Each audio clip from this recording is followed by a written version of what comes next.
Any talk of the Illuminati normally begins with a man called Adam Weishaupt. Adam Weishaupt was born on February the 6th, 1748, in Bavaria, Germany. At the age of 7 he enrolled in a Jesuit school, and the occult ideas that were taught to him from that young age stuck with him for the rest of his life, helping to form his worldview and ideologies. As he grew up, he also studied classic religion, which is a euphemism for Gnosticism and other ancient forms of the mysteries. Thus, by the time Weishaupt reached adult maturity, he was very well versed in the occult.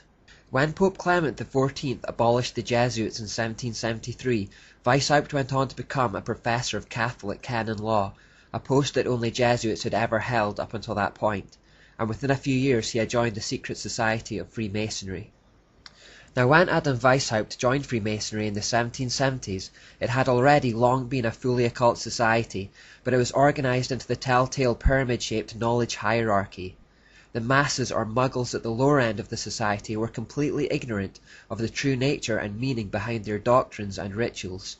It was only as they rose through the degrees of esoteric knowledge and moved closer to the all-seeing eye of Lucifer at the top that the truth, or so-called light of Freemasonry as they see it, began to illuminate their minds. I use the past tense, but it's the same today.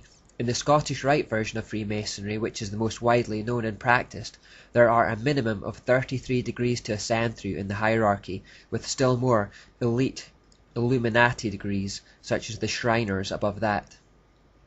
Those in the lower degrees simply have no clue that they are part of an organization that ultimately worships Baal, Asherah, and Lucifer. Even those relatively high up are misdirected, and even Christians have been ensnared in the organization, believing it is compatible or even complementary to their faith. Weishaupt, however, was no such muggle. With his Jesuit background and knowledge of the mysteries through his studies of classical religion and Greek philosophy, he was well aware of the origin of the doctrines and rituals of speculative Masonry. Therefore, on May the 1st, 1776, just 3 years after the Jesuits were formally shut down, he attempted to form his own elite secret society within a secret society. He would base it on the exact same principles and techniques of the Jesuit order. He would try, and largely fail, to recruit ex-Jesuits as initiates, and would call this order the Order of Perfectibilists. In time, they became more famously known as Ordo Illuminati Bavarensis, or the Illuminati for short. The Illuminati means the Enlightened Ones. These were to be an elite group made up of only those at the top of the Freemasons' pyramid. They prided themselves on their intellectual superiority and depth of insight over the average man, whether Freemason or not. Incidentally, Weishaupt's name literally translates as the man to lead those who know. The word Adam means man, the word Weiss means to know, and Haupt means leader. The Illuminati were basically the Jesuits reincarnated under a deist or secular guise. When Weishaupt approached ex-Jesuits to join the order, he baited them with the promise that they would recover the influence which they had formerly possessed. He imbued the Illuminati with the exact same ideas that had pervaded the Jesuit order, those characteristics we associate with Jezebel or Asherah. Like the Jesuits, the aim of the Illuminati was nothing less than complete power and control. Most worryingly of all, they retained the core mantra that would justify any number of atrocities, that the end justifies the means. The end, in the case of the Illuminati, was the complete destruction of all Christianity, the overturn of all monarchies, and the creation of a new world order. The deists, Freemasons, and Illuminists recognized that kings and queens derived their temporal authority from the spiritual authority of the Pope, and that he effectively controlled monarchies from behind the scenes, just as Nimrod and Semiramis maintained control of their empire through perceived religious authority. Monarchs in Europe looked for the same kind of confirmation from popes to maintain control of their own lands. Their rule was not legitimate unless the Pope said so. Therefore, in the eyes of the populace, there was this inextricable link between monarchies and the corrupt Catholic religious system, and it was this joining of the church and the state, the temporal and spiritual, that had brought so much oppression and wickedness.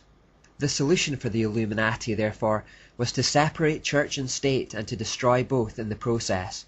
Christianity would be shut down, and the monarchies who derived their legitimacy from the Pope would have to be overthrown.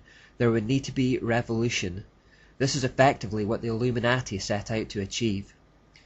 Professor John Robinson, a Freemason who claims he was approached by the Illuminati to join the elite order, wrote in his book Proofs of Conspiracy in 1797, "The Illuminati were conceived, organized, and activated by professionals and intellectuals, many of them brilliant but cunning and clever, who decided to put their minds in the service of total evil. A conspiracy conceived not by Masons as Masons, but by evil men using Freemasonry as a vehicle for their own purposes. I have found that the cover of a Masonic lodge has been employed in every country for venting and propagating sentiments in religion and politics that could not have circulated in public without exposing the author to great danger. I found that this impunity has gradually encouraged men of licentious principles to become more bold and to teach doctrines subversive of all our confidence in the moral government of the universe. I have been able to trace these attempts made under the specious pretext of enlightening the world by the torch of philosophy. I have observed these doctrines gradually diffusing and mixing with all the different systems of Freemasonry till at last an association has been formed for the express purpose of rooting out all the religious establishments and overturning all the existing governments of Europe.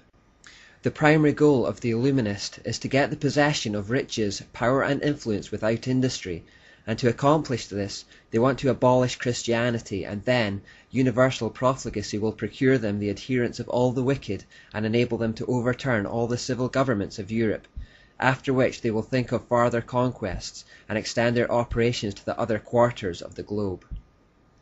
Just a quick interjection to point out the important statement made that abolishing Christianity would lead to universal profligacy. This is still true today. The spiritual temperature of a city, nation, and continent largely depends on the spiritual temperature of the Christian Church. If we find our culture falling into wickedness, it is probably because our churches are failing. While just our mere presence on the earth is slowing the rate of decay and acting as a barrier to Satan, we have been told to be salt and light. How salty we are will preserve morals and standards in our society, and how brightly we shine will determine the kind of place we live in. We need to shake off apathy and fear and learn how to be both salt and light again today. John Robinson then goes further, explaining, "An association has been formed for the express purposes of rooting out all the religious establishments and overturning all existing governments. The leaders would rule the world with uncontrollable power, while all the rest would be employed as tools of the ambition of their unknown superiors." Robinson is describing an occult hierarchy here. A few elite, illuminated ones ruling over a mass of muggles, except this time it's on a global scale. Weishaupt was well aware that Freemasonry was the perfect vehicle for the Illuminati simply because of its secrecy. He says, "The great strength of our order lies in its concealment. Let it never appear in any place in its own name, but always concealed by another name and another occupation. None is fitter than the lower degrees of Freemasonry. The public is accustomed to it, expects little from it, and therefore takes little notice of it. Next to this, the form of a learned or literary society is best suited to our purpose, and had Freemasonry not existed, this cover would have been employed." Freemasonry was chosen because the public already knew about it and thought it harmless. Its origins as a trade union for craftsmen meant the average person thought nothing of it, and this was the perfect cloak of cover